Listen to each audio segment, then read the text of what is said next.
Everyone, welcome back to the learners study YouTube channel. आज के video में मैं एक बार फिर से आप लोगों को एक और इंटरनेशनल ऑर्गेनाइजेशन के बारे में डिटेल में बताने वाली हूँ। आज हम लोग सार्क इंटरनेशनल ऑर्गेनाइजेशन के बारे में डिटेल में बात करने वाले हैं। लेकिन इसके पहले अगर आप लोग मेरे वीडियो पे नए हैं तो प्लीज़ मेरे चैनल को सब्सक्राइब कीजिएगा, जिससे कि इसी तरीके के और भी वीडियो आप लोगों को मिलते रहें। इसके अलावा अगर आप लोग किसी भी कॉम्पिटिटिव एग्ज़ाम की तैयारी कर रहे हैं तो मेरे चैनल पर आप लोगों को एंसेंट और मेडाइवल हिस्ट्री, इसके अलावा आर्ट एंड कल्चर, इसके अलावा इंटरनेशनल ऑर्गेनाइजेशंस, इसके अलावा और भी कई सारे इम्पोर्टेंट वीडियोस देखने को मिल जाते हैं, जिनका लिंक आप लोगों को डिस्क्रिप्शन बॉक्स में मिल जाएगा। तो वहाँ से जाकर आप लोग मेरे वो वाले सारे वीडियोस भी देख सकते हैं। तो बने रहिए हमारे साथ for learn and study with learners study. चलिए अब हम लोग सार्क के बारे में बात कर लेते हैं। तो सबसे पहले हम लोग सार्क के फुल फॉर्म के बारे में बात कर लेते हैं। तो सार्क जो है वो south Asian association for regional cooperation, यानी कि दक्षिण एशियाई क्षेत्रीय सहयोग संगठन का एक शॉर्ट फॉर्म है, जिसे हम लोग शॉर्ट में सार्क कहते हैं। तो ये एक इंटरनेशनल ऑर्गेनाइजेशन है या फिर एक इंटरनेशनल कोऑपरेशन है। अब ये वाला जो एरिया के बारे में अगर हम लोग बात करें, ये कौन से एरिया पे फोकस करता है, तो जैसा कि इसके नाम में ही है साउथ एशियन, यानी कि साउथ एशिया वाला जो रीजन है उस पर ये फोकस करता है, यानी कि दक्षिण एशिया। तो दक्षिण एशिया में कौन कौन सी कंट्रीज़ आती हैं, तो ये आप मैप पे देख सकते हैं। इसमें ये हमारी कंट्री है, यहाँ पर नेपाल है, भूटान है, बांग्लादेश है, इसके अलावा पाकिस्तान और अफ़गानिस्तान। ये जो कंट्रीज़ आप लोग देख रहे हैं, ये कंट्रीज़ साउथ एशिया के अंतर्गत आती हैं। तो इस तरीके से आप लोग याद रख सकते हैं कि ये वाला जो रीजन है, इसमें एक कॉपरेशन बनाने के लिए या फिर हम लोग कह सकते हैं एक सहयोग प्रदान करने के लिए इन लोगों ने एक एसोसिएशन बनाया है, जिसे south Asian association for regional cooperation कहा गया है। अब ये कब बनाया गया था, यानी कि इसकी स्थापना कब हुई थी, अगर हम इसके बारे में बात करें तो इसे 8 दिसंबर 1985 को ढाका, यानी कि बांग्लादेश की कैपिटल ढाका के अंदर इसे बनाया गया था। इसके अलावा अगर हम लोग इसके हेड क्वार्टर या फिर मुख्यालय के बारे में बात करें तो वो काठमांडू, यानी कि नेपाल के अंतर्गत है। यानी कि इसे बनाया कहाँ पर गया था, तो इसे बांग्लादेश की कैपिटल ढाका में बनाया गया था, या फिर हम कह सकते हैं कि इसे बांग्लादेश में बनाया गया था। लेकिन इसका जो हेड क्वार्टर है वो नेपाल के अंतर्गत बनाया गया है। नेपाल की जो राजधानी है काठमांडू, वहाँ पर इसका मुख्यालय हमें देखने को मिलता है। तो इस तरीके से आप लोग इसके बारे में याद रख सकते हैं। अब आपने मैप पर ये देख ही लिया, ये वाला जो रीजन है, ये यहाँ पर आप लोग अरेबियन सी देख रहे हैं, यहाँ पर बे ऑफ बंगाल है, और नीचे यहाँ पर आप लोग इंडियन ओशियन देखते हैं, ये यहाँ पर आप लोग श्रीलंका देख रहे हैं। तो इस तरीके से ये वाली जो कंट्रीज़ आप लोग देख रहे हैं या फिर ये वाला जो एरिया आप लोग देख रहे हैं, वो south Asian association of regional cooperation या फिर सार्क जो है उसकी मेंबर कंट्रीज़ हैं, या फिर हम लोग कह सकते हैं ये वाला जो एरिया है वो साउथ एशिया के अंतर्गत आता है। तो इस तरीके से आप लोग याद रख सकते हैं। अब इसकी मेंबर कंट्रीज़ कौन कौन सी हैं, तो जो एरिया अभी मैंने आप लोगों को दिखाया, इस वाले एरिया में जितनी कंट्रीज़ आप लोग देख रहे हैं, तो ये सारी कंट्रीज़ इसके अंतर्गत आती हैं। तो इसमें आप लोग यहाँ पर मालदीव भी याद रखिएगा। तो इस तरीके से हम लोग इसकी कंट्रीज़ के बारे में अगर बात करें तो इसमें कौन कौन सी कंट्री आती हैं, तो इसमें अफ़गानिस्तान है, बांग्लादेश है, भूटान है, इंडिया है, इसके अलावा मालदीव है, नेपाल है, पाकिस्तान है और श्रीलंका है। तो इस तरीके से ये 8 कंट्रीज़ जो आप लोग देख रहे हैं, ये 8 कंट्रीज़ सार्क, यानी कि south Asian association for regional cooperation के अंतर्गत आती हैं। तो इनके बारे में आप लोग याद रखिएगा। यानी कि अगर हम लोग कहें, ये जो कंट्रीज़ हैं, इन कंट्रीज़ ने मिलकर एक एसोसिएशन या फिर एक संगठन बनाया है। ये वाला जो एरिया है, यानी कि दक्षिण एशिया वाला जो एरिया है, उसमें सहयोग सहयोग प्रदान करने के लिए। तो इस तरीके से आप लोग सार्क के बारे में याद रख सकते हैं। अब हम लोग आगे बात करें अगर इसकी हिस्ट्री या फिर बैकग्राउंड के बारे में, यानी कि ये तो मैंने आप लोगों को बता दिया कि इसकी स्थापना कब हुई थी, 1985 में। लेकिन इसकी स्थापना किस तरीके से हुई थी, उन सब के बारे में भी हम लोग थोड़ी सी बात कर लेते हैं। तो अगर हम लोग बात करें, सबसे पहले सार्क को बनाने का विचार जो है वो नवंबर 1980 में सामने आया था, यानी कि इसे 1985 में बनाया गया था। लेकिन इसका जो बनाने का विचार था वो 5 साल पहले ही, यानी कि 1980 में ही आ गया था। उसके बाद इसकी जो प्रथम मुलाकात हुई थी, यानी कि इसमें जितनी भी कंट्रीज शामिल हैं, उन्होंने 1980 में इसका विचार रखा था। लेकिन उस विचार के बाद ये लोग 1 साल बाद कोलंबिया में पहली बार मिलते हैं इस तरीके के किसी प्रस्ताव पर विचार करने के लिए। इसके अलावा अगर हम लोग बात करें, अफ़गानिस्तान जो है वो 2005 में इसमें सम्मिलित हुआ था, यानी कि 2005 में जब इनका 13वें नंबर का वार्षिक शिखर सम्मेलन आयोजित किया गया था, तब अफ़गानिस्तान जो है वो इसका पार्ट बना था। तो इस तरीके से आप लोग ये ज़रूर याद रखिएगा कि अफ़गानिस्तान जो है वो जब इसकी स्थापना हुई थी तब से इसका पार्ट नहीं था। उसके बाद ये 2005 में इसका पार्ट बनता है, यानी कि पहले अफ़गानिस्तान को छोड़कर बाकी की जितनी भी कंट्रीज़ मैंने बताई हैं उन लोगों ने ही मिलकर सार्क का गठन किया था। लेकिन जो अफ़गानिस्तान है वो 2005 में इसमें ऐड हो जाता है। तो इस तरीके से आप लोग इसको भी याद रखिएगा। अब हम लोग अभी इसके उद्देश्य के बारे में अगर बात करें, तो सार्क जो है इसका उद्देश्य दक्षिण एशिया के लोगों के कल्याण को बढ़ावा देना और उनके जीवन की गुणवत्ता में सुधार करना है। फिर चाहे वो सुधार किसी भी स्तर पर हो, चाहे आर्थिक स्तर पर हो, चाहे सामाजिक स्तर पर हो, चाहे सांस्कृतिक स्तर पर हो, तो उन सभी स्तरों पर लोगों के जीवन की गुणवत्ता जो है उसमें सुधार करना और लोगों को कल्याण को बढ़ावा देना, ये सार्क का प्रमुख उद्देश्य रखा गया है। कौन से वाले एरिया में? तो दक्षिण एशिया वाला जो एरिया है, यानी कि साउथ एशिया वाला जो एरिया है, वहाँ के लोगों के कल्याण को बढ़ावा देना और उनके जीवन की गुणवत्ता में सुधार करना, ये इसका प्रमुख उद्देश्य रखा गया है। अब हम लोग इसके बारे में और अगर बात करें, तो ये तो हमने इसकी मेंबर कंट्रीज़ के बारे में बात कर ली।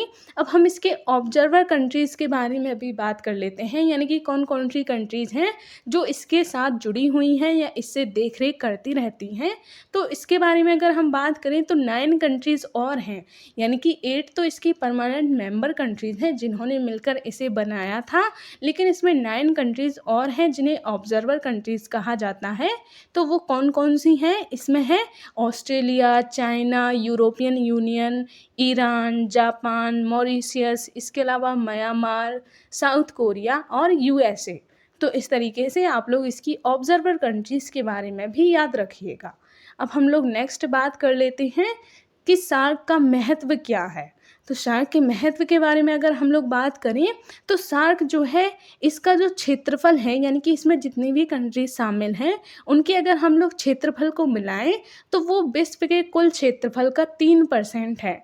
और अगर हम लोग इसके शामिल जनसंख्या के बारे में बात करें, तो सार्क की जो कुल आबादी है वो विश्व की कुल आबादी का 21% है। यानी कि सार्क में जितने भी देश हैं उनकी अगर हम लोग टोटल आबादी को मिलाएं तो वो विश्व की आबादी का 21% हो जाती हैं। इसके अलावा अगर हम लोग जो वर्ल्ड की इकोनॉमी है, यानी कि जो वैश्विक अर्थव्यवस्था है, उसमें सार्क देशों की हिस्सेदारी के बारे में अगर बात करें तो वो टोटल जितनी भी वैश्विक अर्थव्यवस्था है उसका 3.8% है, यानी कि $2.9 ट्रिलियन सार्क देशों की कुल अर्थव्यवस्था मानी जाती है। इसके अलावा अगर हम लोग बात करें, सार्क जो है वो दुनिया की सबसे घनी आबादी वाला क्षेत्र होने के साथ साथ सबसे महत्वपूर्ण उपजाऊ क्षेत्रों में से भी एक माना जाता है। यानी कि सार्क में जितनी भी कंट्री शामिल हैं उनमें जनसंख्या तो बहुत ज़्यादा है ही, इसके साथ साथ यहाँ पर उपजाऊ भूमि भी बहुत ज़्यादा है। यानी कि ये जो क्षेत्र है वो कृषि या फिर फसल के लिए काफ़ी ज़्यादा महत्वपूर्ण या फिर उपजाऊ क्षेत्र माना जाता है। इसके अलावा अगर हम लोग आगे बात करें, सार्क के जितने भी देश हैं, उन सब देशों में परंपरा, परिधान, भोजन और सांस्कृतिक एवं राजनीतिक पहलू लगभग समान हैं। यानी कि इन सब देशों में एक ही तरीके की सांस्कृतिक और सामाजिक व्यवस्था देखने को मिलती है और उनके कार्यों में तालमेल तथा सहयोग स्थापित करने में लाभदायक भी है। यानी कि अब जब सभी देशों में एक ही तरीके की सांस्कृतिक व्यवस्था होगी, एक ही तरीके के राजनीतिक पहलू होंगे, तो उनमें आपस में तालमेल और सहयोग स्थापित करना आसान हो जाता है। इसके अलावा अगर हम लोग बात करें, सार्क के जो सदस्य देश हैं, उनमें समस्याएं और मुद्दे भी लगभग समान ही हैं, जैसे कि गरीबी, निरक्षरता, कुपोषण, प्राकृतिक आपदाएं, आंतरिक संघर्ष, औद्योगिक एवं तकनीकी पिछड़ापन, निम्न जीडीपी एवं निम्न सामाजिक आर्थिक स्थिति।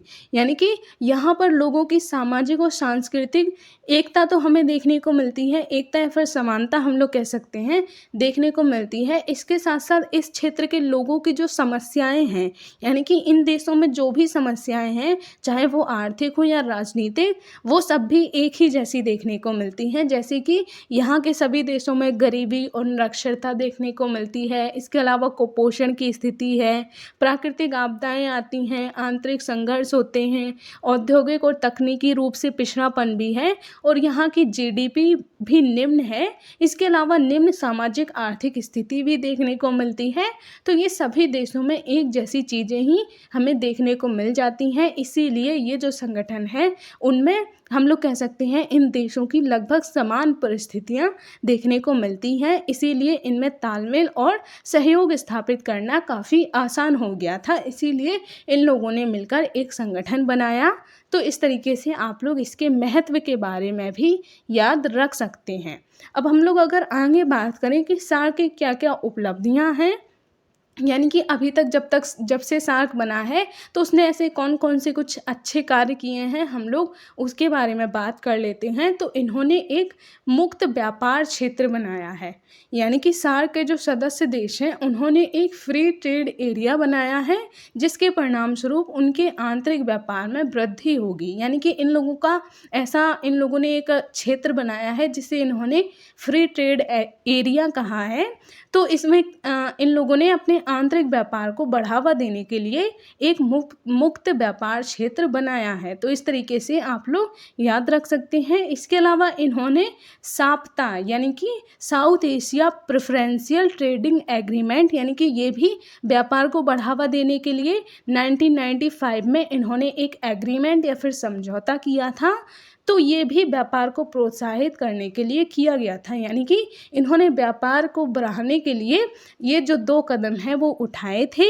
इसके अलावा व्यापार को बढ़ाने के लिए या फिर उदारीकरण के क्षेत्र में व्यापार के लिए, यानी कि उदारीकरण कब हुआ था, 1991 के बाद। तो उसके बाद इन लोगों ने व्यापार को बढ़ाने के लिए क्या किया था, तो इन्होंने SAARC agreement on trade in services के नाम से भी एक एक्ट या फिर हम लोग कह सकते हैं एक एग्रीमेंट जो है वो बनाया था। तो इस तरीके से आप लोग इसके बारे में भी याद रख सकते हैं। इसके अलावा इन्होंने एक सार्क विश्वविद्यालय यानी कि सार्क यूनिवर्सिटी भी बनाई है, जो कि पाकिस्तान में फूड बैंक एवं ऊर्जा भंडार की भी स्थापना की गई है। तो इस तरीके से भी आप लोग याद रख सकते हैं। यानी कि अगर हम लोग बात करें कि ये जो सार्क विश्वविद्यालय है वो कहाँ पर है, तो सार्क विश्वविद्यालय भारत में है। इसके अलावा इन्होंने पाकिस्तान में फूड बैंक और ऊर्जा भंडार की भी स्थापना की है। तो इस तरीके से इन्होंने कुछ प्रमुख कार्य किए हैं इन क्षेत्रों में। यहाँ पर हम लोग कह सकते हैं क्षेत्रीय जो यहाँ पर सहयोग प्रदान करने के लिए या फिर यहाँ के लोगों का विकास करने के लिए। तो इस तरीके से आप लोग इसकी उपलब्धियों के बारे में भी याद रख सकते हैं। अब हम लोग बात कर लेते हैं कि भारत के लिए सार्क का क्या महत्व है।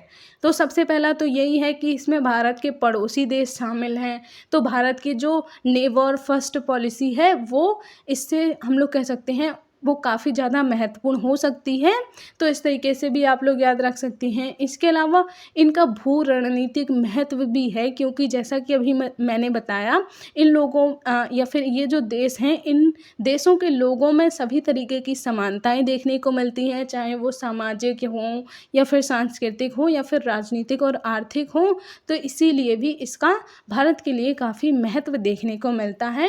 इसके अलावा इन लोगों की या फिर इन देशों की क्षेत्रीय स्थिरता भी देखने को मिलती है। ये देश भारत के साथ अपनी सीमा साझा करते हैं, तो इस तरीके से भी इसका भारत के लिए काफ़ी महत्व देखने को मिलता है। इसके अलावा वैश्विक नेतृत्व की भी भूमिका, यानी कि इन देशों में भारत जो है उसकी स्थिति थोड़ी सी बेहतर मानी जाती है, तो इसीलिए भारत जो है वो इन देशों में एक नेतृत्वकर्ता की भी भूमिका निभा सकता है। तो इसलिए भी भारत के लिए ये काफ़ी महत्वपूर्ण माना जाता है। इसके अलावा भारत की एक्ट ईस्ट पॉलिसी के लिए एक गेम चेंजर भी है, यानी कि भारत की जो एक्ट ईस्ट पॉलिसी है, यानी कि पूरब की तरफ कार्य करो वाली जो नीति है, उसके लिए भी ये काफ़ी महत्वपूर्ण माना जाता है, क्योंकि जो भारत की एक्ट ईस्ट पॉलिसी है उसके द्वारा जो दक्षिण पूर्व एशिया वाला जो क्षेत्र है, उसके साथ भारत जो है वो दक्षिण एशिया वाले देशों, यानी कि दोनों साइड के जो देश हैं, दक्षिण पूर्व एशिया और दक्षिण एशिया वाले जो देशों के बीच में भारत जो है वो एक प्रमुख भूमिका निभा सकता है। उन दोनों ही समूहों के देशों को कनेक्ट करने के लिए, यानी कि सार्क और आसियान के देशों को कनेक्ट करने के लिए भारत जो है वो एक महत्वपूर्ण भूमिका निभा सकता है। तो इस तरीके से सार्क जो है वो भारत के लिए काफ़ी महत्वपूर्ण माना जाता है। तो इस तरीके से आप लोग याद रखिएगा। अब हम लोग नेक्स्ट बात कर लेते हैं। अभी तक मैंने आप लोगों को 3 इंटरनेशनल ऑर्गेनाइजेशन कंप्लीट करवा दिए हैं। सबसे पहले मैंने आप लोगों को आसियान के बारे में पढ़ाया था, फिर मैंने आप लोगों को बिम्स्टेक के बारे में कराया था, और आज मैंने आप लोगों को सार्क के बारे में करा दिया। यानी कि जो साउथ एशिया और साउथ ईस्ट एशिया वाला जो एरिया है, वो दोनों ही मैंने आप लोगों को कवर करा दिए हैं। तो इनकी जो कंट्रीज़ हैं वो भी आपस में जुड़ी हुई हैं। जैसे कि अगर हम लोग बात करें, ये मैंने यहाँ पर सार्क की कंट्रीज़ के बारे में आपको बताया। ये जो इतनी कंट्रीज़ आप लोग देख रहे हैं, ये सार्क की हैं, और इस साइड की जो इतनी कंट्रीज़ आप लोग देख रहे हैं, ये आसियान की हैं, और बीच में इन दोनों ही ग्रुप से, यानी कि सार्क और आसियान की कंट्रीज़ को मिला के बिम्स्टेक बनता है। तो इसीलिए सार्क और आसियान को जोड़ने में बिम्स्टेक जो है वो एक ब्रिज की भूमिका निभाता है। तो इस तरीके से भी आप लोग बिम्स्टेक के बारे में याद रखिएगा। बिम्स्टेक भी मैंने आप लोगों को डिटेल में पढ़ा दिया है, उसका लिंक मैं आप लोगों को डिस्क्रिप्शन बॉक्स में दे दूँगी, तो आप वहाँ से जाकर बिम्स्टेक के बारे में भी देख सकते हैं। तो इस तरीके से आप लोग इन कंट्रीज़ के बारे में याद रखिएगा। तो आज के वीडियो को हम बस इतना ही रखते हैं। अगर आपको वीडियो पसंद आया हो तो प्लीज़ लाइक कीजिएगा और मेरे चैनल को सब्सक्राइब कीजिएगा। मिलते हैं हम अब नेक्स्ट वीडियो में, तब तक के लिए जय हिंद।